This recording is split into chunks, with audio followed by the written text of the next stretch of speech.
Prilikom čekanja u redu za glasovanje, upućujemo birača da obrati pozornost na informativne sadržaje koji su istaknuti na ulazu u biračkom mjestu, a osobito na poster Kako glasovati i postere s originalnim izgledom glasačkih listića na kojima može pronaći kandidate i političke subjekte kojima želi dati glas, te nastoji zapamtiti njihove pozicije na glasačkom listiću.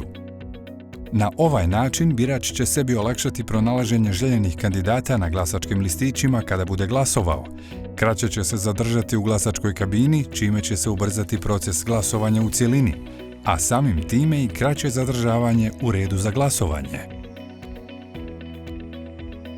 Prilikom identifikacije, birač je dužan predočiti jedan od 3 važeća identifikacijska dokumenta, a to su osobna iskaznica, vozačka dozvola i putovnica, i potpisati se identično kao na identifikacijskom dokumentu.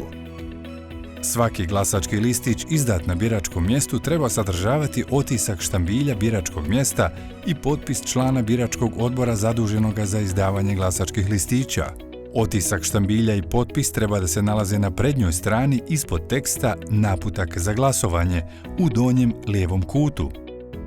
Prilikom preuzimanja glasačkih listića birač treba obratiti pozornost da li je na svakom glasačkom listiću otisnut štambilj i da li je potpisan. Ukoliko glasački listići nisu označeni kako je navedeno, birač treba zahtijevati da se isti označe. Član biračkog odbora koji je zadužen za izdavanje glasačkih listića obvezan je birača uputiti kako pravilno popuniti glasačke listiće. Glasačke kabine su okrenute prema biračkom odboru. Na ovaj način unapređuje se zaštita od zlouporabe izbornog procesa, kao što je slikanje popunjenih glasačkih listića u glasačkoj kabini, iznošenje glasačkih listića sa biračkog mjesta i sl.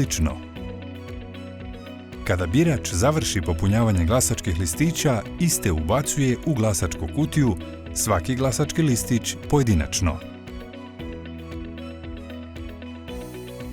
U slučaju da birač ošteti glasački listić, može zahtijevati da mu se izda drugi glasački listić. Da bi se biraču izdao novi glasački listić, birač je obvezan oštećeni glasački listić vratiti članu biračkog odbora koji je zadužen za izdavanje glasačkih listića. Pod oštećenim glasačkim listićem smatra se fizički oštećen ili pogrešno popunjen glasački listić.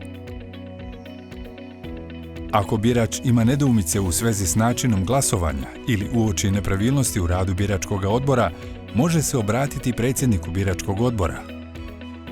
Predsjednik biračkog odbora dužan je biraču dati sve potrebne informacije o načinu glasovanja, kao i omogućiti biraču da u zapisnik o radu biračkog odbora unese svoja zapažanja. Zapažanja koja su unijeta u zapisnik o radu biračkog odbora trebaju biti potpisana da bi bila uzeta u razmatranje.